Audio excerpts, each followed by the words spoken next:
I was going, why do I need to come? Why do I need to come? Just tell me. If you can tell me, you give me a decent answer, I'll come. And he went, all right, the gaffer's here and he's asked for you.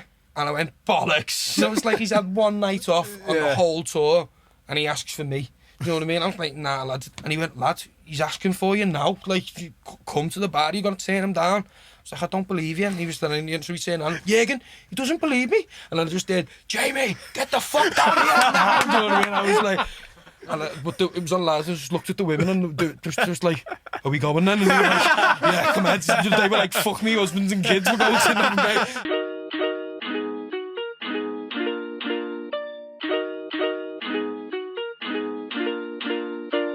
You know what it is, the Front Left Podcast, Front Left of All Conversations. Got myself, Tezza, and I'm Joe. Trick or treat. Josh, LFC. And we have a special guest in the building. Would like to introduce yourself? Yeah, I'm Jamie Webster. What's happening? Nice one for having me on, lads. No problem. Come on, I like that. Come on. But yeah, before we get into the podcast, obviously, I've got a hat on, Trey's got a hat on. It was mad because I was wearing mine when we was walking off. Where's your hat now? Yeah, I was walking, I was wearing it with Oh, yeah, you left it. Yeah, I left but it, anyway, I left it. yeah, as people can, I don't know whether people can see properly on the camera, but we'll zoom into it. Yeah, we're wearing hats by Vibe Check Apparel, so go and check them out. Where obviously we'll plug all the information into that. So, yeah, shout out to Vibe Check for giving us the merchandise. Yes, it's kept me warm in these winter nights. Yeah, trust. Could do with one of them myself just to add this terrible haircut. But Nah, it suits you. thanks, Tez. You've always been a sweetheart. No worries, no problem. But yeah, getting straight into the conversation though. So obviously people don't know you are a singer. Yeah. Started obviously like people who do know I'm a singer. I'm most well known through singing like Liverpool FC sort of fan chants and like leading like playing gigs before and after games and that. But in the last year, 18 months, I like signed a record deal and moved into releasing and recording my own music that I've always done. And yeah, so knocked that album, released an album in August. It charted in the top 10. And Congratulations. thanks very much, lads. And just so my life now is, I used to be an electrician for 9 years, but now I'm a fully fledged like singer songwriter. So yeah, enjoying myself at the minute. So quick question then. So do you make like new chants now for new players? Sort of, like it started off like wasn't intentional. I just started playing like covers in bars, and then like people, I was going to the games myself, so people started saying, "Oh, I know these lads do this thing. It's called Boss Nights, and it's just for like Liverpool fans. But you just go down and sing songs that you like to sing." And so I was just singing like sort of Oasis songs, Beatles songs, just like music that I was into, and I knew that sort of clique would be into. And then like the more Liverpool started becoming successful, it was like the crowd started like turning the songs that I was singing into songs for players. You know, like someone would like make like a little clever chorus that just went. And then I sort of reaped the rewards off it because I was the lad with the guitar stood on the stage, if you know what I mean. So I was like in the right place at the right time when these things were happening.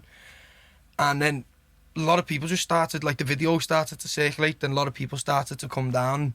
Here and there, like me and my mates, as we were going to match, we'd make up a little sort of song for a player, but it was never like, I would never go home and like sit there with a pen and paper and think, oh, like, you know, Bobby Firmino, like maybe I'll write a little line about his teeth, or it was never like that. It was like, it was just like something had happened on a day and like a spontaneous moment of inspiration had like come between me and my mates. Yeah. And it was always like on the coach where the songs would start, but I'd just then take them to the pub the next week when I had my guitar and play them, and that's sort of how they'd go around the world, do you know what I mean? Yeah. But so that's how I started getting like known for it, and as it sort of gradually built and built, I found myself like and it seemed to go hand in hand because Liverpool tended to be more successful, so but like at these pubs and clubs that I was playing in after the games, the fans were full of inspiration, like ready to sing about, you know, so fans probably had songs that they'd had for weeks and weeks ready for this night, you know what I mean? When I play the songs to try and throw it in there. And yeah, so I have wrote a couple of songs about players, but it didn't start like that, if you know what I mean. It was like a sort of natural, weird, it was, I don't know if it's ever been done before. I don't know if anyone else around the country sing songs before football games or something like that. I don't know what other teams do, but that's how it sort of started. And it seems like it was only like about a year or two ago that it did start, but I was 18 when I started doing that sort of thing, you know what I mean? And it just sort of slowly built and built and built, and then it got to a point where Liverpool were that successful that people couldn't help but go on Twitter and see a video of me, do you know, because everyone was talking about Liverpool, everyone was talking about what was going on. And then like the club really sort of reached out and sort of grabbed me and was like, look, we like what you're doing, we want you to do it on a bigger scale like with us. So they took me out, you know, on pre-season tours and stuff, and like took me to, I think when he took me to, we played in the final in Kiev, and the club got in touch and said that they wanted us to like do a gig for them. When you say us, was there multiple people back then? Yeah, when I say us, sorry, I'm talking like you know the story. There's like this thing called Boss Nights, and what is it? It's an events company, but it's not. It's like, it was ran by match-going lads who were travelling home and away, and it started off as a fanzine magazine, probably the best way to say it. And it got like a lot of traction because it wasn't about the football, it was about the culture. So it was about like, so funny enough, there'd be a page in the magazine, and it'd say like things that a Scouser would say and things that a Wool'd say. Things that a Scouser would drink is things that a Wool'd drink. So it'd be like Vimto and Ribena. Do you know what I mean? Stuff like that. Like and it was more about that. So it got like the real like hardcore Scouse fan base behind it already. So they then turned it into a night, which was like local musicians coming down, playing a few tunes just to keep everyone in the spirit of things after the game. And the platform it's now got, the club sort of recognised it. That's when I say us, that's what I mean, Boss Night. So it's like me, two other musicians, which usually alternate, and then like the guys who put it on and who you know, set the events up and do all the work in the background. They sell t-shirts now, they do all sorts. It's like a brand now, do you know what I mean, more than just an event. So we started going around on tour with the club and stuff like that, and that's where I started to get a lot of notice, because obviously I was going out to the States, and like Americans are quite, they like to jump into things with 2 feet, don't they? Do you know, if they don't even know, if they don't know what they're talking about, it's like, so for me it was like, it was perfect for me, because I was this lad from Liverpool who was seen as like a hardcore die-hard supporter, singing all these songs. So when I went out to America, they loved it. Do you know, it was just like, I don't know, played my first gig out there and it was like 1,500 people, and they just, by the end of the gig, they were like, every one of them. So when you went to America, were they already aware of you, or did they just know like there was someone here who's going to sing kind of like Liverpool songs? I think because we went to Kiev before it for the European Cup final that we didn't win, a few people had seen footage from that. The club had sort of, so, but it wasn't Beatlemania, do you know what I mean? It was like, I got there and like there was a couple of people who knew me, and there was a lot of people who were like, who the fuck's this guy? Do you know what I mean? Like, what's he doing? But it was at the end of that tour really, where like I think Jurgen Klopp come into like a small gig and surprised me, and like because Jurgen Klopp would now sort of give me the okay, do you know what I mean? And like come in, give me a hug, like stood, watch me sing, and like. Had you met Jurgen before that? No. It was like, well, I was on a plane with them all, but I didn't know him. I would never have walked up to any of the footballers and being like, "Hi, I'm Jamie. How are you?" Do you know what I mean? It was just like. It was sort of like, at first, everyone at the club was like, look, the players are the players. You are staff. So, like, you're working, don't fraternise with them, don't be taking photos of them. So, I obviously... Wait, did you fly private? Yeah, it was a chartered plane. It was fucking... It was mad the first time. It was the first time we went out there. It was a business class plane, the whole plane. So, like, I was like, fucking hell. The seat went back to her bed and that. Oh my God, do you know what I mean? But then on the way back, it was like a normal plane, but with the first class cabin for the players. And then we were like, I slept on the floor coming home. It was funny as well. Why? Because I couldn't sleep on the chair. Do you know what I mean? Because I was like, and I got put in one of them like extra legroom seats, which I thought was good, but the chair didn't recline at all. So I was like, loads of leg room, but my back was straight. You're living that business life. Yeah, so I was like, I'd slept away there all the way, like, you know what I mean? They made me my breakfast and everything. It was superb, but coming home, I was like, nah, it's like, I was in work. The weird thing was that I'd done a tour of like America with the club. Like, when I went out on the US tour, I remember my social media had like 800 followers. Yeah. Do you know, like, and then the night, as soon as I come back from that gig where Klopp had, like, because I think I got broadcast like a couple of minutes after he'd done it, you know, all over Liverpool's socials. Yeah. And I had like 5,000 follow requests, you know, because I was still private. So like I was trying to vet them, you know, in my bed in like the last night, like trying to accept and I don't know about it, because I was still like thinking it was my personal accounts. Do you know what I mean? And then it was like one of the lads said, you're just gonna have to take it off private and accept them all. And it was from that moment then that, like, because of like Jurgen Klopp sort of coming into the room, everyone who loves Liverpool and loves Jurgen Klopp who'd seen that sort of started to go, oh, well, what does he do? What's going on here? And then that year, because of that, me and the lads from Boss Night, we got to travel like all over the place, really, playing these gigs for like Paris, Barcelona, Munich. Like we went all up. So was that literally like every time Liverpool would go and play, you'd be with them basically? Yeah, but it wasn't through the club. It was like we were doing it ourselves. So we were sourcing a venue because, like, the club obviously, because it was a European Cup final in Kiev, they had a lot of budget and a lot of focus around it. But but you know, in general, they can't be putting parties on for every game because we could lose. Do you know what I mean? So we done it ourselves, and then obviously when it got to Madrid, like we built up such like a reputation and the content that we put online. Like everyone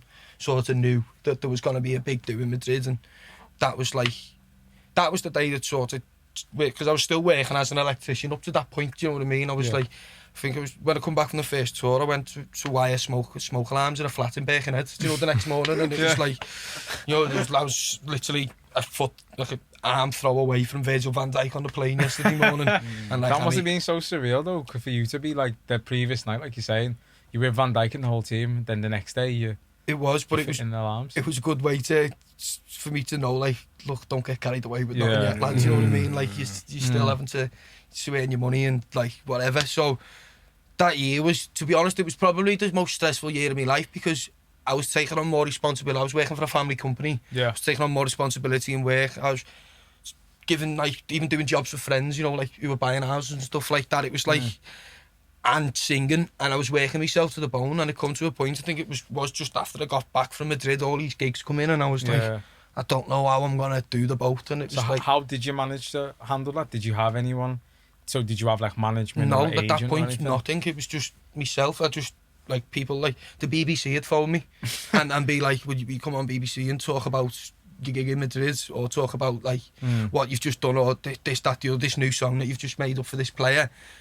And then in the second breath, I'd have someone from the office phoning me saying, I've had a complaint to you, saying that you didn't take your shoes off when you went to put the lights on in the house. Do you know what I mean? And it was like, it was just a mad contrast of like worlds, and it was weird, but it wasn't like, you know, it wasn't. I was earning money from both of them. I was like, you know, I was going out, just living a good life, but it was just a bit like when I sat down to try and plan everything out, it was like there's not enough time in the day. There was a headache. I was like getting, and then like it was sort of affecting me in my house, because someone had asked me to do something at home, and I'd be like, fucking, I've got all these things to do, and so it was like it come to a point where like I spoke to people from the Anfield Rap for a bit of advice. I spoke to the people at Boss Night. Spoke to like friends of mine who were musicians and stuff who'd like been quite successful maybe 10-15 years ago, and they just said, look, you're just gonna have to take the leap of faith, like just do it, you know, like it's. But at this point you would only still just doing like football based songs. You hadn't like done only your own football based songs. But at the gig in Madrid, the guy who I signed my record deal to, he set up the stage for Liverpool. So he sorted all that out, and I got sat next to him on the plane. And I was talking to him like he was just someone's dad. Do you know what I mean? Like I was talking all sorts of things to him. And he was like, so what music, do you write your own music and stuff like that? He obviously knew who I was, but I didn't have a fucking clue who he was. Like, and I was saying, I write my own tunes, and I don't know what people think of them, but like the sort of my own songs to me, my mates think they're all right, my man and dad think they're all right, whether that's a good or bad thing, as we discussed earlier, I don't know. But he just got on dead well with me, and like at the end he said, I'll see you at the stage tomorrow, and he said, will you play one of your own songs for me, like on the stage? I said, yeah, I will do, because there was one or two songs that I'd been playing throughout the Boss Night sort of run, so all the Liverpool fans sort of knew that they sort of treated them as Liverpool songs, even though it's been a fight to tell them that they're not Liverpool songs, not over the past 18 months, like, as I tried to pull it back to being music. But so they sort of treated them as Liverpool songs and songs of their own anyway. So when I played it on the stage, like 50,000 people, it was just, I can't remember much about the actual performance. I remember the start of it and the end of it, and like the rest of it was just like an adrenaline fueled like frenzy. I felt like I come off the stage, burst into tears, and felt like I'd had a fight. You know, when you've had a fight and the adrenaline, so you're full of adrenaline, and then all of a sudden when the adrenaline washes away, you're like absolutely like flat out, aren't you? You're tired, you're like struggling for breath almost. That's what it was like after. I remember that, but I just remember getting my phone and it was a message off him saying, let's make a record. Like, so it changed my life, because I knew then that like once I got back to Liverpool, it was right, like, you know, your work is producing an album, making an album and stuff like that. So it was like, I didn't know it, but I knew it was going to be like an unbelievable day in my life, because you know, it was the prospect of playing to 50,000 people, but I didn't know it was going to change my life so much in that way that like. So was that the first like major scale gig that you'd actually done? Yeah, to sort of like, I mean, I played like 1,000, 2,000 caps, like going around Europe and stuff. And the year before in Kiev, we played in a park. There was 10,000 people in the park, but the way that it had been set up, the club underestimated it. They thought like 600 people had turned up. So the stage was literally a plinth that big, and there was like an area, an area where people could stand, and then there was like refreshments behind them. Yeah. And then behind the refreshments was another fucking 8,000, you know what I mean? Like 9,000 people, and the whole, like, the setup wasn't ready for it. It was just, so I don't really, even though it was a boss day and it was an unbelievable experience, I didn't get the benefit of it because I couldn't hear, or I couldn't even hear myself sing. Like, it was a Ukrainian fucking PA. Do you know what I mean? It was like, like, it was the tinniest sounding thing you'll ever hear in your life. So, it was, Madrid was definitely like, it's still the only, I haven't replicated anything to that scale. Yeah, if I could one day in my life, I'd be a very happy man. But even if I couldn't, those memories, like, and I've got the video, everyone takes videos of everything now, don't they? So like, I've since looked back at it all and like, you know, that's for the grandkids really, and you know what I mean. So like now it's just, I'll still do the Liverpool gigs once we're all allowed to go back to football games and stuff like that. But because it's, you know, it's part of who I am. It's what a lot of people like sort of got behind me for. Like a lot of the fans that I have now for my own music, I've took them with me from the Liverpool things, and a lot of them might not even necessarily be into my music. They might just like me as a person because of what I've done with the Liverpool stuff in that period. Do you know what I mean? Because it like reminds them of a good time where they were following the club. But yeah, the transition into like being a Liverpool FC singer into just like a normal singer-songwriter, it has been tough though, because like people pigeon, like it's like, I don't know, to try and label you, put you down that tunnel. It's like if you're a footballer and then, you know, for whatever reason you get an injury and you go on to something else, people always ask you about, have you ever thought of going back to the football? You're like, well, nah, because, well, I don't know, it's not exactly the same, but people like, you know, when I was doing gigs and stuff like that I'd label as, look, I'm doing my own thing now, I've written a few songs, this gig here, it's no football songs, it's like me, it's a bit of me. If you want football songs, don't come. You know, I'd rather there be 20 people there who just wanted to listen to my music than 200 people who were expecting me to sing You'll Never Walk Alone or whatever. So it was a slow burner, and like getting people to understand, like people would say, well, can't you just do a couple of Liverpool songs at the end? And I'd be like, no, because like some of my mates are Evertonians who like music, do you know what I mean? They thought they're not there for football. Some people who were coming to these gigs are football fans, they're music fans, so I wouldn't want to alienate them by, you know, like whatever, and I've laid the script down. So it was a hard transition, but thankfully, like over, like after the album coming out, and I think the lockdown helped me because the football stopped. Yeah. And I was supposed to be booked, like to go like all over the world, like Mauritius, New Zealand, Australia. It was like a pretty much a summer world tour, booked Chennai, India, Singapore, like various island gigs. Like, is this for your music or for Liverpool? For Liverpool. This was supposed to happen during the first lockdown. Now, don't be wrong, it's a bittersweet thing because I would have earned more money than I've ever earned in my life. Do you know what I mean? It would have been like a life-changing amount of money.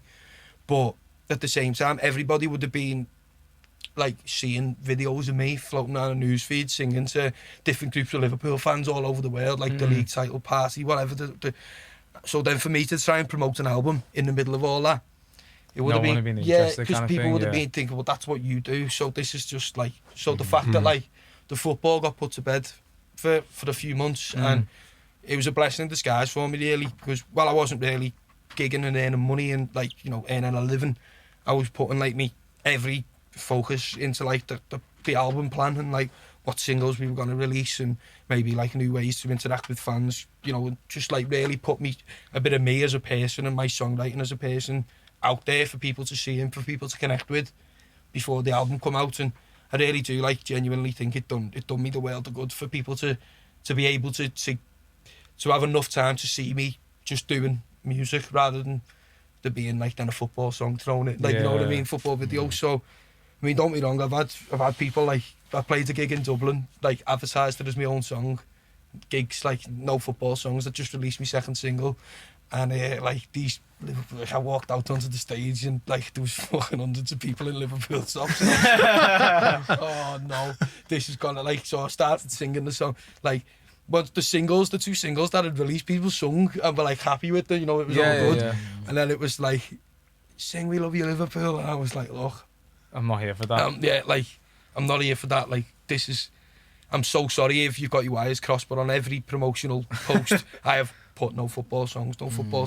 There hasn't been like a Liverpool player. There wasn't even no red on the flyers. I was that conscious of this happening that like we went all out, like no Liverpool like relation, whatever. And like this woman was like, you are gonna sing it. She's like, you are gonna sing a Liverpool song. And I was like, love, I'm not. Do you know what I mean? Like, I don't want to burst your bubble now, but like, if you've come here for a Liverpool song, like, and that's the sole purpose that you've come here, I'm sorry, you're gonna be disappointed, and you're gonna get more disappointed as the night goes on, so you may as well leave now.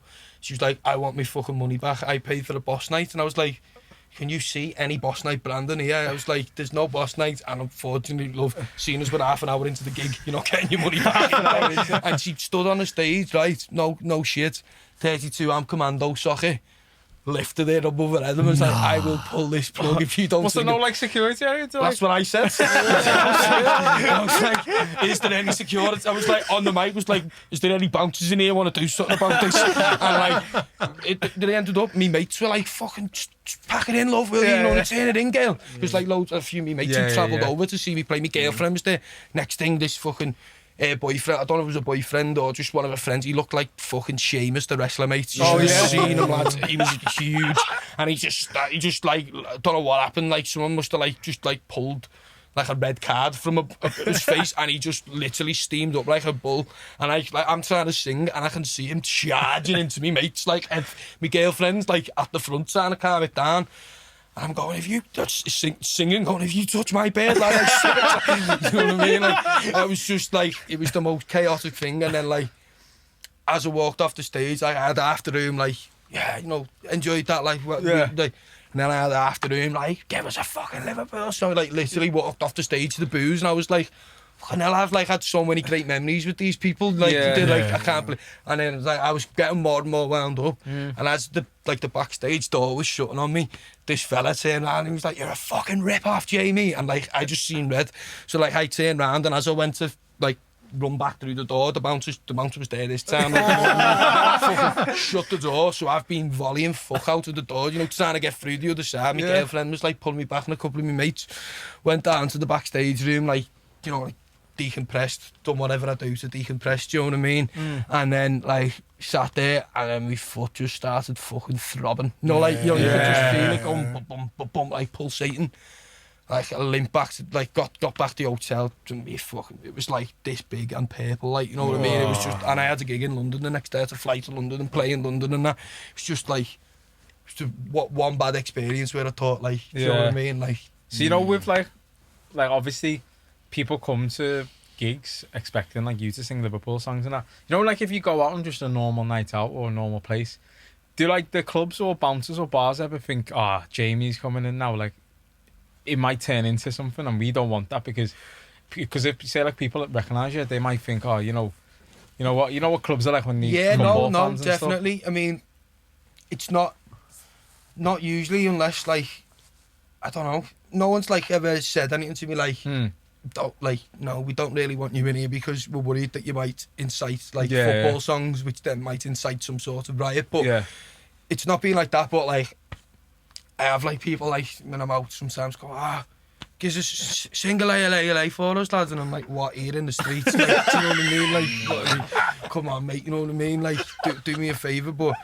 like, sometimes they're just taking the piss, do you know what I mean? Like, having a laugh, so I'll just like have a laugh back with them, but like, it's annoying more at the match. Like for example, I'm a passionate Liverpool fan, like, you know what I mean? So, a couple of seasons ago, we were like sort of neck and neck with Man City all the way for the league title, and we were stood in Cardiff's ground away. I remember being stood there like 0-0, thinking, oh fucking hell, like if we don't win here, it was like getting towards the end of the season, like, you know, I was biting my nails, and like some like Cockney Liverpool fans say, "Oh, Jamie, give us a song, mate, come on," and I'm like, you know, like watching the match, like every like kick, I'm feeling it, you know what I mean? And I was, come on, Jamie, we're all fucking stood here, give us a song, mate, and I'm like, lads, I'm at the match with me mates here. Like, I'd love to sing, but I was about we score first. Like, the whole end is like on pins and needles, you know, like intense, like waiting for something to happen because it was like a deadlock game, and it's just like, you're making a massive cunt of me here, mate. You know what I mean? Like I'm stood with me mates, sort of. Not that like, fucking hell, if everyone starts singing, of course I will. But you know what I mean? I'm not just gonna like, you know what I mean? Because then you get people going, oh, look at that knobhead, because he's done a few things with Liverpool. He thinks he can like, he's the boss of all the you know what I mean? Yeah. Like, he's the main conductor now. Yeah, he thinks he's like there. So like, I would never want people to look at me like that, thinking, oh, he thinks he's like, he's higher than God now, sort of things. You know what I mean? So I always like, when I'm at the match, I just normally wait for people to like, you know, sing, and then obviously I join in because I'm a fan. But like, you would never see me like turning around screaming at people saying sing along. Do you know what I mean? I wouldn't mind starting them. Have you ever seen that video of Poet and Fudge?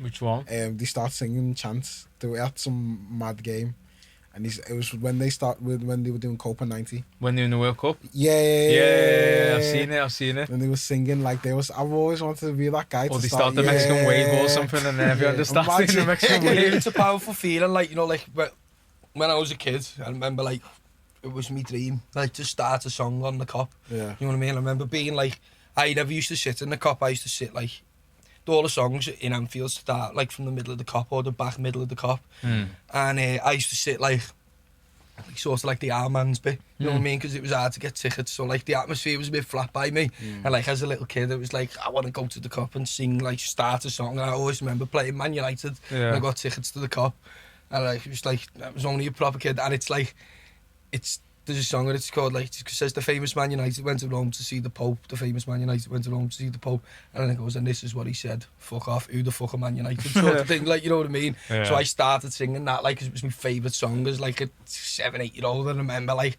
all these fellas like singing along with me, and I felt like, you know, the most powerful person. You know what I could only like imagine it to be like the same power trip as being a conductor.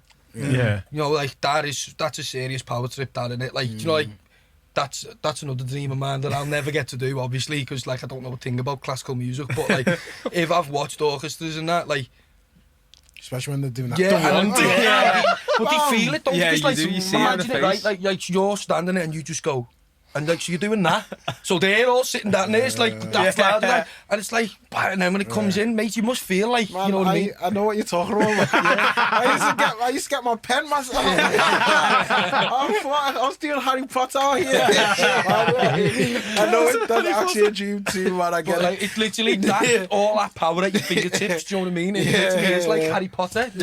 I used to think like, is this Jag? Because you see some of them, especially when we used to do music class, and you see some of them and just, and we had one teacher, I swear, never forget this one.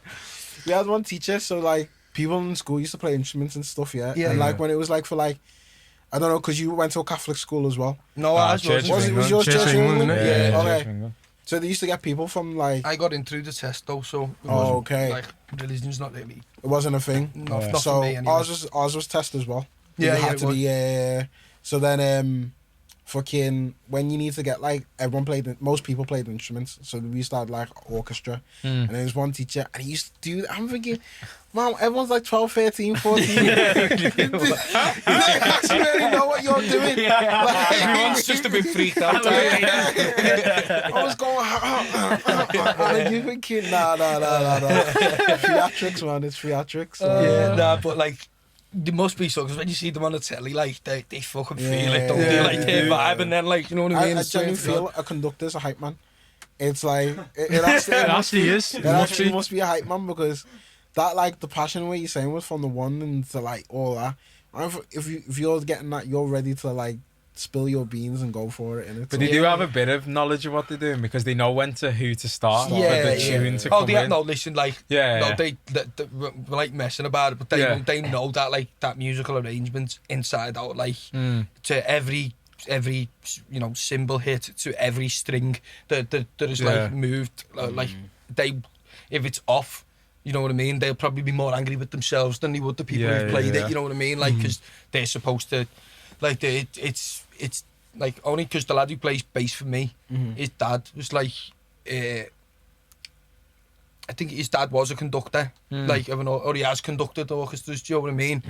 And because that's how I started thinking about how good it would be, do you know what I mean? But like, because like the lad who plays bass for me, my mate, he plays bass like an absolute animal, but like he can play like all sorts of classical instruments as well, do you know what I mean? It's like he's got two sides of him, man, but he's like, he was saying his dad's like, you know, done that sort of thing, and it's just like, just an amazing, I don't know, never thought I'd be talking to you about conductors and classical music. That's what I'm telling you, the conversation goes left. But that's good though, isn't it? That's what that's what happens when you're in a boozer or something like that, you know what I mean? You don't go to a boozer with an agenda, do you? So when you say you play the guitar, do you play any other instruments? Yeah, I taught myself, I can play a bit of bass, not very well, but like I know how to play the instrument. Like if I was like demoing a tune myself, I'd like be able to put the bass on it, just like a rough guard bass, just to give you a feel of like the sort of thing, just to give a real bass player the feel of like what I want from it. But like I've taught myself piano as well. At first I taught myself the wrong way, so I was playing piano like unconventionally for like 3 or 4 years, but not very well, just like chords, do you know what I mean? A little. But I taught myself from like the neck of my guitar, so I'd be like, that's a C chord. So there's the notes on the guitar, so I'd find the notes then on the piano, and that's how I'd like do it. But since I've like been obviously in the music industry for like the past nearly 2 years, some of the producers that I've met and like worked with, like one of them was like grade 8 piano, so like he told me a couple of little tricks on like how to play it properly, and like I've been using that, the theory that he showed me. I can keep a 4/4 beat on the drums, but like I am like the most stiff, like, you know, like there's no groove or nothing like that, like, you know what I mean. But I can play it, I can record and like not very well, but to my standards, I can do enough to get me by, like, you know what I mean. But no, it is mainly the guitar and the singing. But I wouldn't even call myself a very good guitar player or a very good singer. I just think like with the songs that I write, I've just they suit you. Yeah, I wear them on my sleeve. Do you know what I mean? Like if you come and see me live, it'll be 110% from the performance. Do you know what I mean? Like there's no holding back. Like everything, I put absolutely everything I've got into my performance, and I think that's where like I excel. Do you know what I mean? Not in my actual talents, like in terms of like, oh, the way he's hit that note there, or the way he's held that note. You won't get none of that.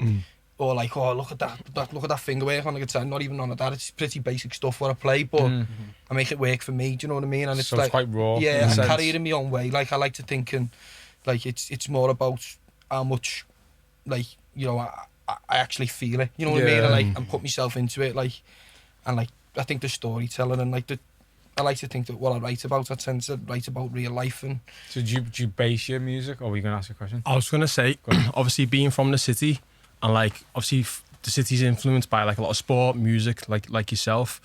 What was like your sort of like early influences that sort of like brought you towards music? Was it the Wombats? No. Do you know what? Like, like God's honest truth. When I was like, my mum and dad loved music, so mainly my mum. My mum listened to like David Bowie, Elton John, people like that. You know, like that was like the music that I was listening to in the car as a kid, and I always loved it. You know what I mean? But like when I was in like primary school and that, I was big into like rap, do you know what I mean? Like Tupac was like, I had a hamster called Tupac. I had a hamster called Tupac, I'm not gonna lie to you. It's quite an embarrassing thing to say, like, but you know what I mean? So like, I think it was the way, and like Eminem was a big thing as well, and I think the way that like, the people used to tell stories in the songs that I was listening to in the rap was what really like hooked me. Do you know what I mean? Because like I used to challenge myself, like, so, like especially with Eminem, I used to rap like really quick. Even like Twister, do you remember Twister? How fast it used to be. I used to try and challenge myself to learn them. Do you know what I mean? So I'd try like in my bedroom, my man and dad, like this is, you're talking like 10, 11, 12. Do you know what I mean? Like I was listening to like, you'd probably hear me rapping. Do you know what I mean? Like.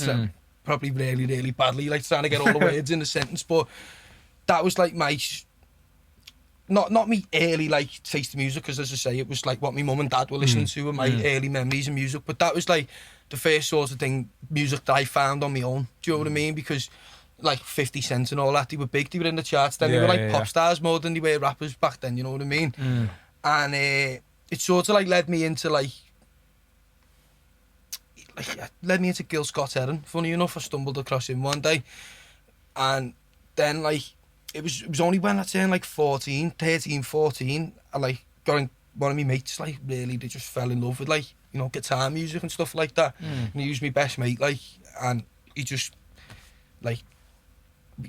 remember he played me Oasis one day, and like Liam Gallagher's voice was like, I was like, wow, that's amazing, like just like. And then I started reading that they were just like 5 normal lads from a council estate in Manchester, and like relatable. Yeah, and then you get into the Beatles and you realise that like the Beatles were like possibly the biggest musicians to ever walk the planet, and they were from these streets. Do you know what I mean? And it was like an inspirational thing, and that's when like I started to like. My mum wanted me to actually learn an instrument when I was a kid, and I fucking hated it because all I wanted to do was play football. Yeah. And then even like rap and pleasure, everyone remember pleasure rooms? So like rap and pleasure rooms was like what I was listening to. So like, I didn't want to play the fucking guitar, do you know what I mean? I didn't want to learn a Bryan Adams song, do you know what I mean? I didn't care about Summer of '69. So like, it was only once I started to get into the music, I was like, hang on, I've got a guitar in my house, because my mind, you know, remembered a couple of little shapes or whatever, and then that was like the moment where it sort of like. So you've always kind of had that kind of support to be like, go. Like, yeah, my mum like, because she said their biggest regret was not learning to play an instrument properly. So like, she, like, my sister plays piano. Do you know what I mean? Like, she wants me. My brother started like having guitar lessons, but like, he's just not a musician. Do you know what I mean? Like, he's not. Maybe he could be one day. Like, but he never liked the guitar. He always wanted to play the drums. He was a bit of a little terror craig. He was just like a football mad kid, always running into walls and doors and that, you know what I mean? He weren't like the typical kid who'd sit down and like learn. Like, I had a bit more of like a calm nature to me, do you know what I mean? Where like I had patience and stuff like that, but like Craig's just, he's never been like that, you know what I mean? But he always wanted to play the drums, but me, man and dad would never have a drum kit in the house, because like fucking noise, do you know what I mean? But so I definitely, my ma was like the one who like, like she always used to say, Mum, I hate this, I don't want to play my guitar, I've got to go to like guitar lesson and I've got to practice. And she used to say, you'll thank me one day, and I used to think to myself, will I fuck? Do you know what I mean? Like, no way. But like, obviously, how wrong was I and how right was she, do you know what I mean? And, like, but no, that's where it sort of come from. And then obviously I'm just thankful with like the way it's gone.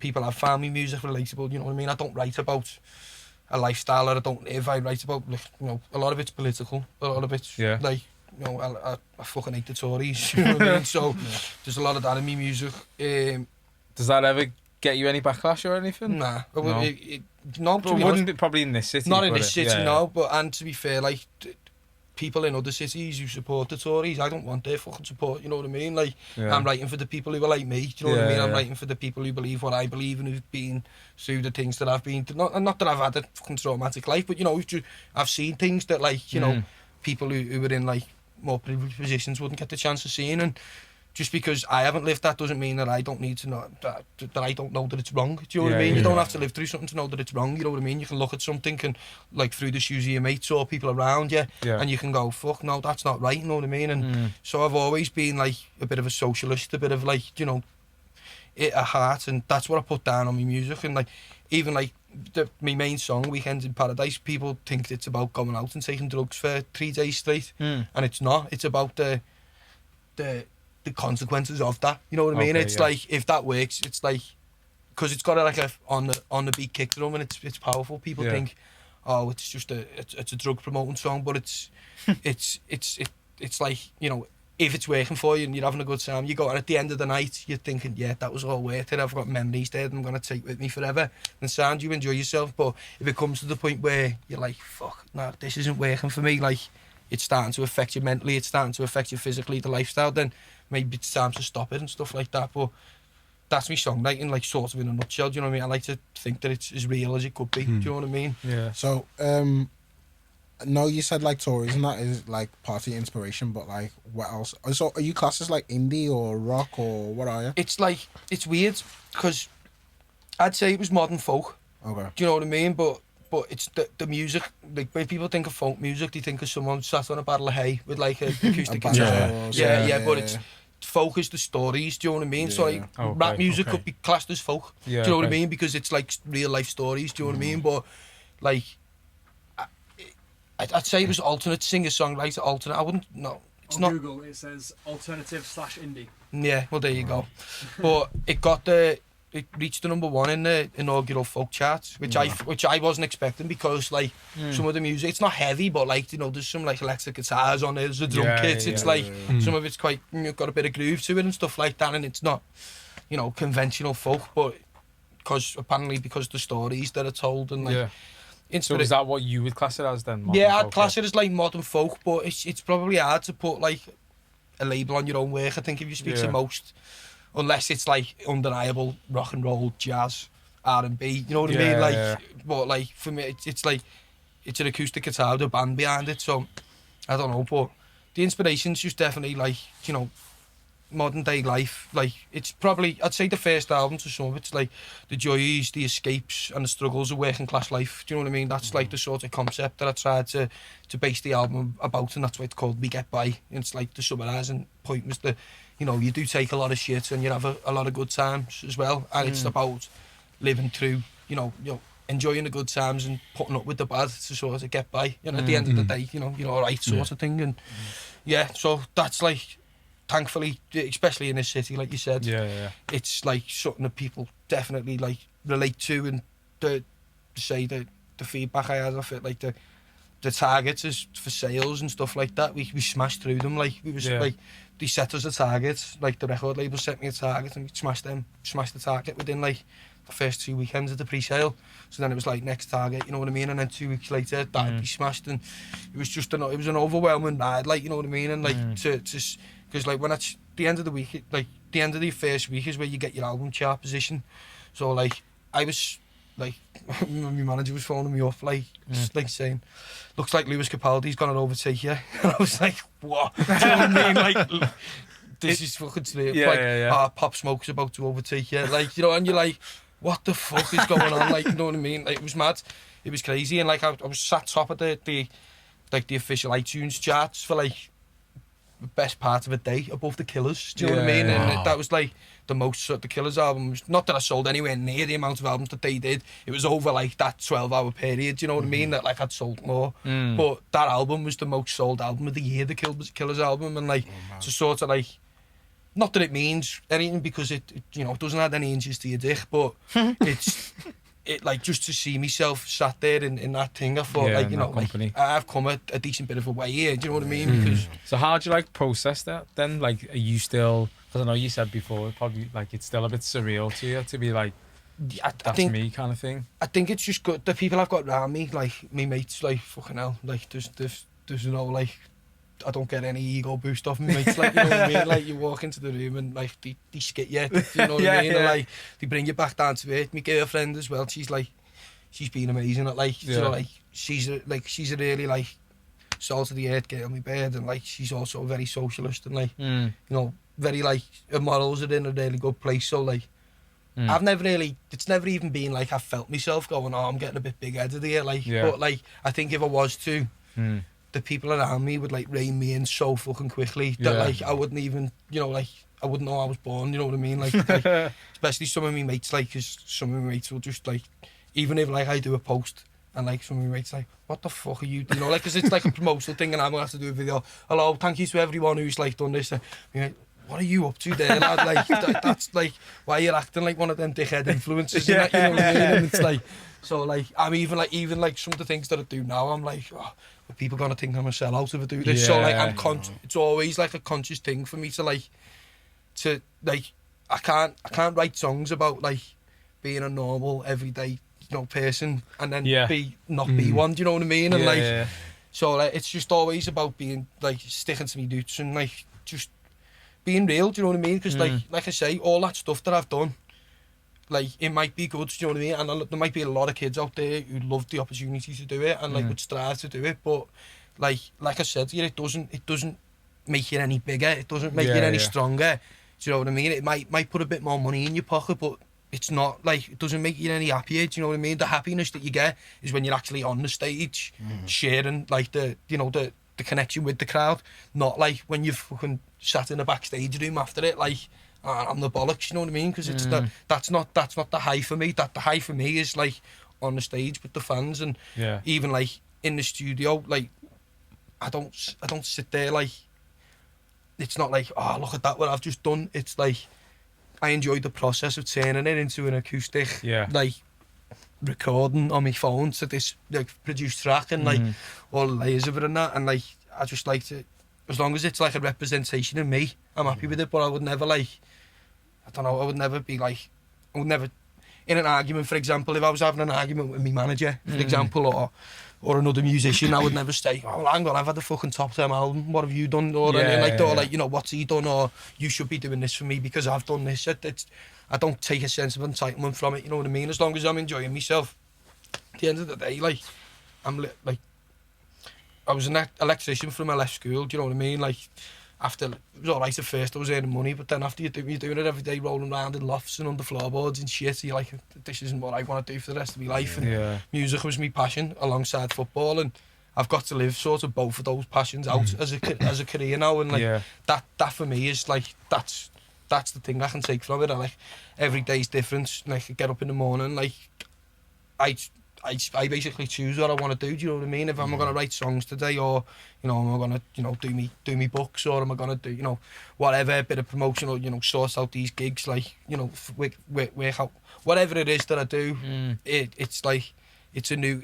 Not every day is the same. Maybe it is now because we're in a fucking lockdown, but like in general, normally in general, like going to interviews, going to like do photo shoots, music videos. And how do you handle all that though? Photos I hate, like photo shoots, I hate them, and like music like we had to, me manager like pulled the music. We done a music video for like the last single before the album come out, and like the kid who was directing the video was like, I want you and your mates to like go down to a pub and like we'll like just look like you're just having a pint. But like, I was like, I don't have a pint, I don't really drink. I only drink like when I go to Glastonbury, you know what I mean? Then I fucking let myself go. But like, have you been booked for Glastonbury? That was one of the questions we were going to have. Have you been booked? No, that's like that's the next. That like, if you were to say to me, what's your bucket list thing, it'd be like, obviously like headlining Glastonbury, but being realistic, I don't think that's gonna happen anytime soon. So like, I'd just any sort of little stage in Glastonbury, even a barrel of hay, like, you know what I mean? Like, it's the, I don't know if you've ever been, but it's the fucking happiest place in the world. Like, do you know what I mean? That's what a lot of people say. Man. It's like, there's no, I've been to loads of festivals and seen fights and seen like, like, madness, not nice environments, do you know what I mean? A bit hostile, do you know, depending, you're going to see a DJ and like, just like, like a lot of like gangsters and that are into and stuff like that. It can be a little bit moody, like going to festivals in Manchester and stuff like that when you're from Liverpool, like obviously whatever, but like honest, hand on heart, Glastonbury, like you see like a 75-year-old woman just absolutely tripping balls, like just walking past you at like 8 o'clock in the morning, and you just think, where have you been, what have you been doing? And she's got the biggest smile on her face in the world, like honestly no one, like it feels like there's no one can cry, no one can get upset there, do you know what I mean? It's just like there's a weird energy around the place, and I don't know what it is. Some hippie told me it was like because it's on the same lines as Stonehenge, but don't believe into all that, do you know what I mean? It's just a nice place, do you know what I mean? And like that's like the ultimate, like you look at all the great people who've played Glastonbury and stuff like that, and because I've had so many great weekends there with my mates, myself, it's like it'd be nice to know that, like, you know, because I've been in the crowd side, so to stand on the other side of it, it'd be like, that'd be the dream. But yeah, that's maybe something that's in the future, but you never know when we're going to get to a festival at this day in time. But yeah, it's definitely something. That's like me manager. I probably do give me manager a lot of hassle, but like I said to me manager, like when the festival bookings come in, I was like, if you can make Glastonbury work in any way, like not even bothered if I don't make any money, like I just wanna play it, you know what I mean? And like, so sorry to just cut you no, in, but like with the with like festival bookings and stuff, so how does that work? Do the festivals like reach out to you because they have like a specific kind of lineup, or do you put interest into certain ones? Or to be honest, like I'm not exactly sure how it works, because like that's what you man, you have. I didn't realise, like I thought you just turned up and sing. Do you know what I mean? Like when I signed my record deal, I thought like I'd turn up in the studio, sing the songs, play gigs, sing the songs, and I'm done. But like there's so many people who I work with. I've got like a fella who deals with like PR. Normally for people who come and do podcasts and stuff like that, you know, they normally go through me PR fella and stuff like that. But obviously because I knew you and people who would know if they come to me, then I do it myself, obviously. But so it's like there's a PR fella you deal with. I've got management. Then you've got people at the label. So your management deals with like everything. He's your middleman. Do you know what I mean? So like anything. So your PR man will speak to your manager. Your record label will speak to your manager. So like they'll say, oh, we need the album by this point, or you know. So did you pick your manager? Because you have to have a close relationship with them. Yeah, it was like, well, the manager was sort of come from the record label, but like there wasn't any managers knocking on my door, and there wasn't any managers that I knew. And this, like the two managers that I work with, like the people who they have worked with, and the sort of musical background that they've got in the industry, like the music that I make, I couldn't really ask for anyone better at the moment. You know what I mean? At the moment, there was someone who got in touch with me.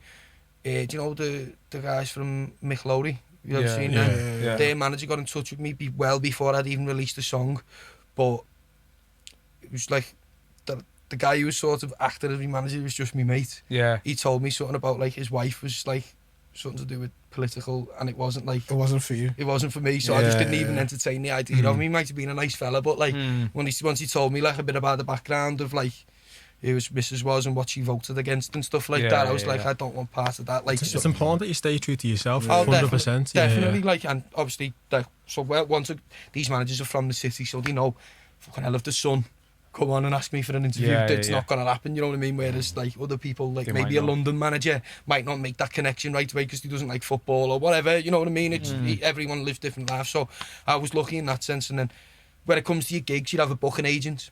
So like your booking agent deals with like the venues, they deal with whatever festivals, so they deal with the promoters then. So it goes through like a promoter to the booking agent to the manager to me. You know what I mean? To talking gigs.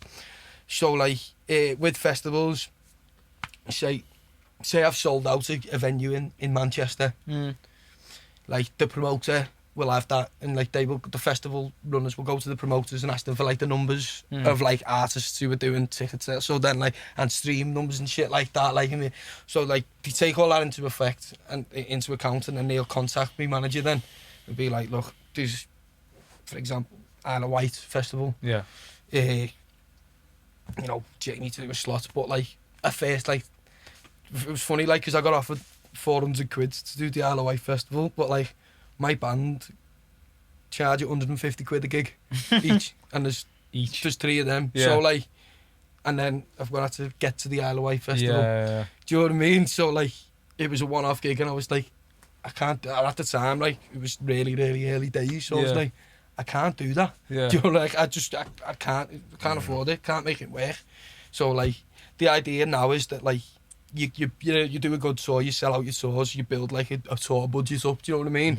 And then like when the festival offers come in, you'll get some good festival offers, like, so for example, like a lesser festival, like the bigger festivals is the worst money for me at the moment, because, or it was before the album come out, because I didn't have any reputation as a singer-songwriter. My only reputation come through Liverpool songs, and he didn't want me to play Liverpool songs, so it's like, you know, your offers from the big festivals, like, you know, whatever, Reading and Leeds when he went on, whatever, Transmit, they're all quite low. But then, for example, like Greenbank Park Festival, if they were to do one, because I'm a bigger pull in the city, and like they haven't really got the promotional tool or the marketing or the funding to go and hire fucking Jay-Z. Do you know what I mean? Like, so they'll come to me, and like the high end of the budget will be for me then. You know what I mean? So like that's where I could have made. So the idea is with festivals, like you get a decent run, so that like even though you're not making money on every single gig, some of the festivals, the bigger festivals that you want to play, like your Glastonbury's and that, you make them work by playing the other ones. You know what I mean? So like, they balance themselves out at the end. It's like, so it was, again, this was all things that I was completely alien to. I didn't know, like, you're actually learning all this as you're doing it. It was like moving into a completely new industry. Like, I had to set up an accountant and like, it was just mad. Do you know, like, I just didn't know what like, there's all sorts of people that you work with, and like, over so many different things, like your producers and that, you know what I mean? That's like a mess. That's another important part. You've got to work with a producer who you're comfortable with, who can get the best out of you. And how the fuck am I meant to know what producer gets the best out of me? I've never worked with one before. Do you know what I mean? So it was like the whole process of even playing with the band again. Like, I played with the band when I was 15, 16 for a couple of months. We were shite. We called it a day. I picked up the acoustic guitar and started doing that. So like, even playing with a band, rehearsing with a band, like, it was just recording with everything, writing songs to fit a band, you know what I mean? I was having to I was just having to develop and change what I was doing. So was that your sole like responsibility when you're writing it, or did they chip in as No, well? like they obviously, like it's like telling a baker how to make bread, you know what I mean? If you can't yourself, you know what I mean? It's like, so obviously I'll write the song and then like I'll say to them, look, these are the ideas I've got, like I want the bass line to be. I won't always say it, because to be honest, the musicians I use are that good. I don't really need to tell them anymore. Do you know what I mean? They just sort of know. We've got a great understanding, but for example, I'll say to the drummer, I want it to be more on the hi-hat rather than on the snare. Do you know what I mean? To like, and whatever, and they'll work around me, but like obviously they'll be playing a lot better. Like, what they play is a lot better than what I have in my head, because I'm not the seasoned professionals and the session musicians. Do you know what I mean? So they know exactly what the song needs. Most of the time they know what the song needs. So I'm a really lucky lad in the sense that the band that I've got behind me are fucking unbelievable like musicians, do you know what I mean? And it helps that like Danny went to school with me as well, do you know what I mean? Like, so I hadn't seen him for a couple of years, and like getting back in touch with him was a boss thing. And like the drummer, his uncle was the drummer in Oasis. He was the drummer for Robbie Williams. He's he's done like some really, really big shit. Like, and even the drummer himself, don't even know the Lightning Seeds, but you know the song Football's Coming Home. Like he's their drummer as well. Like he drums for them. Like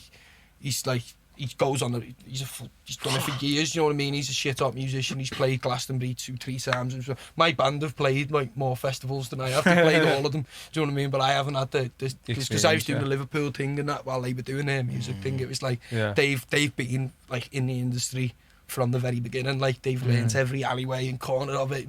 Not every, because you learn something new every day, but they're like a lot more accomplished musicians than I am, you know what I mean? And if anything, they make me look better than I am. Do you know what I mean? But like, again, I the songs are mine. Like, the melodies, the chords, the music I write, and then obviously they like beef it up and bring them to life when we get in the studio and stuff like that, you know what I mean? But again, these were all processes that like I had to get used to doing in like a short space of time. And at first it was fucking tough, like, you know, I was thinking a couple of times I was doubting myself, like sitting in my rehearsal studio trying to, like, it was different writing songs when you were doing it because you liked it, but then when all of a sudden you've got a manager saying, right, I want 3 songs a week or 2 songs a week, I want to write 2 songs a week and send me them, all of a sudden you're writing under pressure for the fit, which again, that's something I'd never done. I was writing because it was coming out to me, because I felt like I needed to express myself. But and then is he checking them? So how many songs have you written? I couldn't tell you. Yeah, because I throw more away than I keep. Do you know what I mean? Like, I'll write the song. Like, some of them don't even make it to me manager, and he probably should. Because like how I finish a song, by the time the producers got hold of it, and like it could be completely different. You know what I mean? But like, I was like, some weeks I'll write 4 or 5 tunes. Some weeks I'll write none. Do you know what I mean? But like, it was just getting used to it at first. I was then genuinely sat there like close to tears in my rehearsal room at times, thinking I was gutted, because I was thinking this is all I've ever wanted for so long, and I don't think I'm good enough to do it. You know what I mean? It was like, and probably part of that was because I was sat writing on my own. You know, when people are in bands and like people write together, they bounce off each other, and like so if you 3 were writing a song now, you'd be able to tell him, oh, I don't like that part, but maybe we could do that part, you know, to make it better. So like my songs are like the finished article before anyone hears them, you know what I mean? So there's no like, there's no like the development. Yeah, process. no development. Like they're not getting edited as they're done. I'm like writing them and then it's getting edited. So it was like I didn't know. Do you know what I mean? I didn't know. Yeah. So then obviously like I'd then send them to me manager and like me managers. To be fair, one of me managers is like he's the best like ego boost you could ever ask for. Like anything you do, he tells you it's fucking great. It's not probably a bad thing in some ways, but like. No, he genuinely believes in like everything I do, and then other managers like he believes in everything, and like he's a proper like his ear for music is like unbelievable. Do you know what I mean? Yeah. So like if he tells me it's good, I know I'm really onto something. So he's when I say harsh, he's not harsh because he's unbelievable with me, but like it's like he'll say like you need to like the chorus in this needs to be stronger. Yeah. Do you know what I mean? Or like. You know, the drum beat in this is like a little bit too much and like I think you've gone a bit too far in the middle eight or whatever, but it's never like you know that's shit. Do you know what I mean? It's like it's constructive criticism and like it's always for the best for me. Do you know what I mean? And like funny enough, sometimes I remember one time he come into the room once and it was the first like I was practicing with the lads and it was one of the first time we'd been in the room together.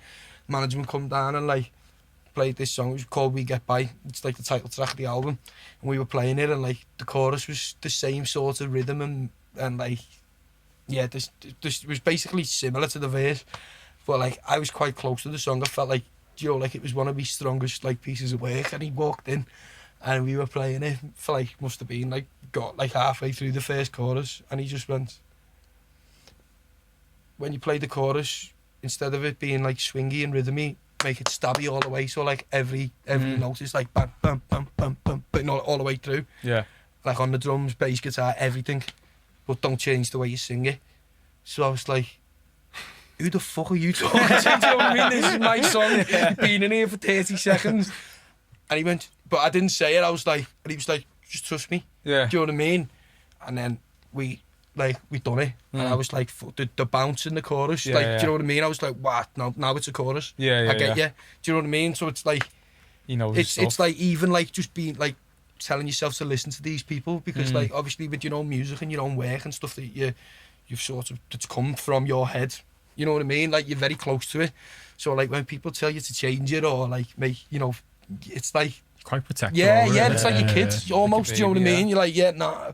But it's even that, like, you know, putting yourself in the situation and going, look, which probably you'll find probably be the downfall of a lot of musicians. Do you know what I mean? Not listening to experts. I mean, obviously you'd have your own influence, and if you feel that strongly about it, but like just like taking yourself out of the situation and saying, right, well, at the end of the day, you can try it, because if it doesn't work, you can always just go back and do it how you wanted to do it. You know what I mean? It's not like. It's not like it's getting cut from that take straight to the CD. Do you know what I mean? It can be, that's the beauty of recording, you know what I mean? It's all done on a computer now, like you can fucking chop and change it as many times as you want. So yeah, it was like, just like listening to, like just thinking to yourself, just take yourself back, listen to the people who are giving you advice, and you don't always have to take it, but yeah, so it's been a mad little transition, but something that I've enjoyed, like now, being where I am now, I'm comfortable, you know what I mean? I know what I'm doing. I know what I need to do. And yeah, I'm just thankful that I've had people around me, and obviously the support of me fans, like from the Liverpool stuff, from when I was singing covers in pubs when I was 17 years of age, you know what I mean? Like all the people who've carried me all the way, they're the people I've got to thank for it, because without them I wouldn't be here. But no, it's definitely, it's been a mad little ride anyway, but an enjoyable one. But there's a story though I want to know about. Didn't you meet Klopp? Oh yeah. So the second pre-season tour in America, and like I've met him a couple of times since then. Do you know what I mean? But not like, never like. It's always been like, you come to that gig, the one I've told you about first. He come in, surprised me, but he gave me a hug and said like, "Oh great," you know. But he never really like. And every time I seen him after that, it was a let on. Like, "Hi Jamie, look, whatever," and like it was funny, like, because we were flying to America, and like the players really keep themselves to themselves. Do you know what I mean? Which I understand, because they are like high-profile figures, and everyone wants a piece of them. And you know, once they talk to someone for 5 minutes, it's not just a conversation. It always ends with, "Oh, could you send a message to me, little lad?" Or, "Could you do it?" You know what I mean? It's never like genuine. How are you doing? So I understand why they keep themselves the way they do. But like, so that, and no one bothers them when you're working with the club, and because it's, you know, you shouldn't do it. So when I was sat in like the airport ready to board the flight to America, and like I seen him like looking at me, do you know, like across the lounge, and I was like, is he looking at me? And he made his way round and like just come and stood like in front of me, and he was like, "How was your summer?" I was like, "It's fucking great, we won the European Cup." Like, you know what I mean? He was like, "Seen your gig," he was like, "Unbelievable, mate." He was like, "Boss, like, what was it like?" I was like, "Fucking hell, probably about what it was like for you when you won it," you know what I mean? Like, I seen him that night, he slapped me in the face in the players' party. I played the players' party, and like I said, like, or he was getting like hassled and that, so like I didn't want to bother him, so I just like sort of tapped him on the shoulder and said, "Jurgen, just thank you, mate," you know what I mean? And he just slapped me across the face, and he was like, "No, thank you, give me a hug." What a guy! And I was like, "This is Jurgen." I didn't know what to say. Me bird was with me in Madrid at the players' party. I was like, "Jurgen, this is me bird," and he went, "Hello, Jamie's bird," and like picked it up and that, like it was mad, you know what I mean? And so then when it come to like, we went to like America, and he was talking to me, and I was like, "So how was your summer, Jurgen?" Thinking this is fucking mad, do you know what I mean? And he went, "Oh yeah, went to Vegas," started telling me about going to Vegas, like saying, "Oh, I've seen a good show, the Beatles show, you would have loved it." And like I was thinking, is this really happening? And I thought it ain't got to get better. And then like it was the last night of the tour, and I played like 7 gigs in 7 nights, and we just finished in New York. And like one of the camera lads, he's the head camera lad for Liverpool, he's always with the team, good mate with Klopp, and then but he's a good mate of mine, and like I'd really get on with him. And we had a boss relationship and stuff, and he was trying to get me out on the ale all week, and I was saying, "Nah, like Ricky, I've got a gig the next day, me throat, I need to like look after myself, do you know what I mean? It's hot, there's aircon, no, do you know what I mean?" So the last night he was like, come to East Village, we'll all go, we'll have a boss night and that. I was destroyed, do you know what I mean? And like we had the match the next day, we were flying home straight from the stadium or something mad like that. So I was like, I don't want to like, I had like I wasn't singing, but I had like a meet and greet to do with like a fan club, do you know, in the stadium. So I was like, I don't want to turn up fucking hanging, stinking of ale, like, you know, from the night before. So like, he said, all right, I'll leave you to go home. So I was walking home with like two of the older women who sort of work for Liverpool. It was just like they were going home to FaceTime their fucking husband and kids, do you know what I mean? So we were all walking home, and then like Ricky phones me and he's like, "Lad, you need to come to this bar. You need to come to this bar. It's round the corner from the hotel. We swerved East Village now. You need to come." And I was like, "Nah, lad, you're just trying to get me on the ale. Fuck off. Do you know what I mean? I'm going to bed." And he was like, "Lad, you need to." I was going, "Why do I need to come? Why do I need to come? Just tell me. If you can tell me, you give me a decent answer, I'll come." And he went, "All right, the gaffer's here and he's asked for you." And I went, "Bollocks." So it's like he's had one night off on the whole tour and he asks for me. You know what I mean? I was like, "Nah, lad." I spoke to him in the airport. Like, and he went, "Lad, he's asking for you now. Like, you come to the bar, you're going to turn him down." I was like, "I don't believe you." And he was telling me, so he said, "Jurgen, he doesn't believe me." And I just did, "Jamie, get the fuck down here now." You know what I mean? I was like, but it was on lads, I just looked at the women and just like, "Are we going then?" And they were like, "Yeah, come on." They were like, "Fuck me, husbands and kids, we're going to them." So we stormed in, and like I walked into the bar, and like he met me with a bottle of Bud Light and like a round of applause. And I was like, "What the fuck is going on?" Went in, like I'd like, honestly, it was like the something like you know when you look at him and you see the charisma and character he's got, and you think, is he really like that though? Is he really like that? He's like that and more. He's a better human being than like he is a football manager. He's like, he makes you feel like people love him, man. Mate, people love it's him. Infectious. He's got an aura about him, and I can't describe it. It's infectious. He come in and he make you feel like the most important person in the world just by like just talking to you. And he what he said at Madrid was just like that we'd had a few pints, and then he likes a little ciggy. So like he was like, we went out for a smoke, and I was like, "I've got to jump on this." Do you know what I mean? If like I'm gonna have to have a biff, I don't smoke ciggies that much myself. Do you know what I mean? But like I've got to have a biff to it, Jurgen. You know what I mean? It's got to be done. Went out and had a smoke with them, and then like he said, "Can you do me a favour? That gig in Madrid?" He was like, "Did you cry after you played?" I was like, "What?" He was like, "You cried, didn't you?" And I was thinking, What? Why? How are you asking me? He was like, when you sang LA, after you sang that song at the end of your set, you cried. Don't lie to me. And I was thinking, do I play it cool here and be like, what are you on about, boss? I didn't fucking cry. I'm a fucking rock star. Or like, you know, just be honest. And I thought it was literally like, I can't. It was like one of them. I can't lie to me granddad. Yeah, you know, like that thought in your head. Yeah. And it was like, I can't lie to the gaffer. I was just like, look, mate. I'll be honest with you. Yeah, like as soon as the gig finished, I wrapped myself in a curtain that was holding like this, you know, one of the stage poles up with my girlfriend, and I cried my eyes out. I said I wasn't sad. I was dead happy. I said, but it was just like the adrenaline, the moment, seeing 60,000 people singing back, like arm in arm. People were crying in the crowd, like 3 generations of sons. Do you know what I mean? All crying arm in arm. It was an unbelievable like image. Do you know what I mean? And he went, well, I made up. He said that. He said because.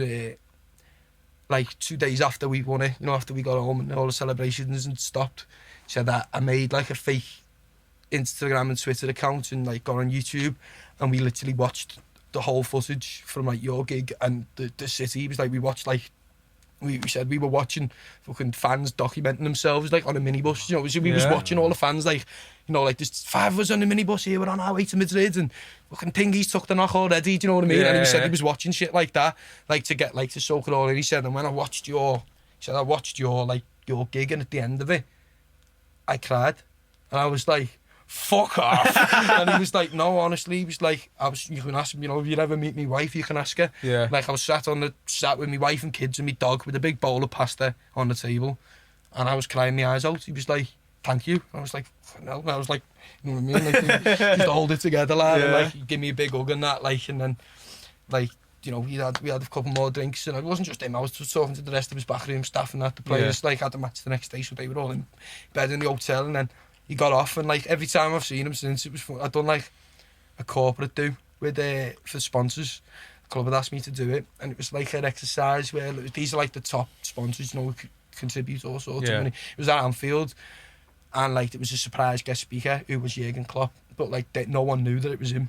You know what I mean? And I had to. It's like a weird thing. It was like they had to write their own chants for Liverpool players, and I had to judge them. So, but it was great because I basically got to tell a load of fucking millionaires that they were shit at what they were doing. You know what I mean? It was boss. Yeah. And then Jurgen come in, and like it was announced that everyone's clapping and stood it, and like this room full. I'm not messing. Like full of people who invest. Like basically buy our players for us. Do you know what I mean? Yeah. All sorts of like the chief exec was there, the CEO was there. The only on his way to the stage, he stopped and just went, Jamie, and just like give me a high five and like a hug. And I was like, all these fellas in suits and that are looking at me, and I was just like, it's my mate, that, you know what I mean? Like, you know what I mean? Like just sat there, like, and he kept like all the way through it, like he kept talking to me in the middle of his interview. He was like going, what? Like he'd say a joke and he'd go, like, isn't that right, Jimmy? What an actual guy. Yeah, he is. It was literally like, it was like I was one of the boys and he was looking for me for a bit of a leg up, you know what I mean? Like, you know what I mean? Help me out here, lads, you know what I mean? It was mad. But like, he is literally, I could imagine that. He's like, what did you say, Jamie? We're never going to stop? Or something like that. He said, I was just like, yeah. So, you know, like, I don't know how, I'm starstruck. I've met, like, loads of like footballers now, and honestly, like I wouldn't like if Trent Alexander-Arnold and Andy Robbo were to walk in here now, I wouldn't even bat an eyelid. I'd just be like, "You okay, lads?" Do you know what I mean? Yeah, like, I wouldn't. yeah. But him, like I literally quiver like a girl when I see him walking towards me. I don't know what it is. It's like he's got a presence and an aura about him, like I've said. But he's just he's a cool man. You know what I mean? Like he's just like he is who he is, and like that's why. I think that's something for like, that's another reason why I try and stay grounded, because you think he is the most high profile person potentially in the world of football. Yeah. And the way he like carries himself and the way like he is, he's just like a fella that you'd meet in the pub down the road. Do you know what I mean? That's why he's so likeable though. Yeah, exactly. He's just a guy. Genuine, very genuine. And that's what I always think, like if there is any like young musicians who are out there now and they do start to, you know, get a bit of success, I think it's something you should always look at, you know what I mean? You look at how humble people are in greater positions than you, and you think that's how you should carry yourself, because 100%. You're being true to yourself then, aren't you? But, so just to kind of round up, because we're nearly at the end, what's next for you? What are the plans next for Jamie? Jamie to Glasgow. Yeah, get to Glasgow. Yeah, I mean, it's a couple of fucking gigs would be nice at this moment in time. I'm nearly like at the end of writing my second album now. So I've like just done loads of demos and that for it, and I'm buzzing with how it's going. I'm talking to different producers at the minute, like to see like how, like to see if I could work with them, see how they like to record music and stuff. Because like for me now, it's like I've done like me Liverpool City thing, and like even the album, like I've got the foot up I've got from the city's been amazing. But now like I need to I just want to progress and get bigger and get better. So like the music I'm writing now, it's more like accomplished as like as music, do you know what I mean? As songs, that like I think the songs are better. Like obviously a lot of, it's not all about like COVID and like the shit that we've had to go throughout it all. It's about like some of them are just life stories, do you know what I mean? About like people that I might have made up. But like it's just about getting hype for that album in a good place, and then obviously hopefully once it's released, be able to tour again. We've got a hoping like at the end of 2022 to do the Echo Arena. That's what we want to work towards. And but I want to record the album in like a residential studio, like out the way somewhere, so I can just fuck off into like down south in like the countryside, like where you live in the studio basically with me band for 2 weeks, and I just want to live the record, you know what I mean? And like really get like a boss piece of work down, and like something that I can be really proud of, and like as close to perfect as I can get it, where I'm like as I say, eat, sleep and breathe in the tunes, and like that. I want to document it all, really, you know what I mean? And like sort of like from at the end of it all, at the end of like hopefully the big gig and the second album and the 2022 tour, whatever, I'll have like a decent maybe even like a little film to sort of document like the last few years, do you know what I mean? Like going from being an electrician to But no, definitely I just want to keep progressing and just keep like opening more doors in the music industry, do you know what I mean? Like I'd like to be a producer one day, you know what I mean? Like once I can't, like once I'm an older man, you know what I mean? And like I probably I haven't got the lore and the even the ability to do to sing the songs that I've got now 5 nights a week.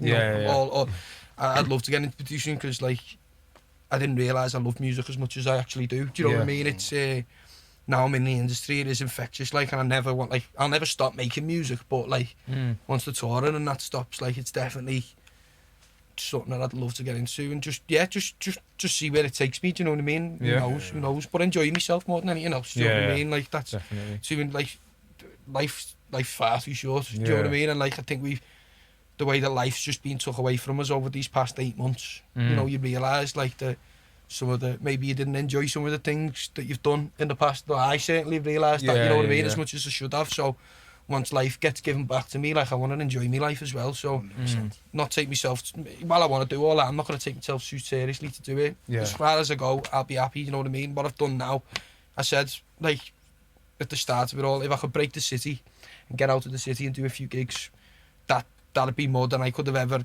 even dreamed of 3-4 years ago when I was on the building site. So I've sort of done that now, you know what I mean? So I'm happy, I'm content. I just want to crack on now and try and bring as many people together as I can to me music and stuff like that. What was the name of the album as well, just so where can people We Get By.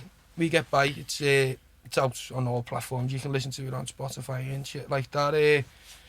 Thank you to anyone who might be listening who's bought it, and thank you to anyone who may have become a new fan in looking at the podcast and that. And last but not least, thank you to all you for having me on. Coming through. Yeah, no problem, man. Obviously, when your second album drops and you do your second world tour, then maybe hopefully you might be able to get you back on. I'll be your manager. Mate, I'm looking at you now. I'm thinking security, I'll do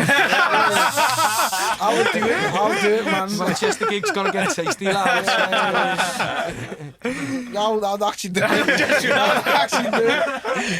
But no, I don't want to Let me hug Klopp too. I'll get you to hug for Klopp. I'm not gonna pay you, but I'll get you to hug off Klopp. I'll take the hugs, man. I'll take the hugs. Yeah, but no, honestly, boys, thank you very much. No problem, man. You're welcome anytime. But yeah, obviously we've been wearing the Vibe Check apparel hat, so we'll put the information in the description for that. And have you guys got anything else to plug? Nah, I'm good today. No? All good. Just follow the podcast, Front Left Podcast on Instagram, Front Left Pod on Twitter, and that's about it. Subscribe to the YouTube as well. But yeah, Front Left over and out. Peace.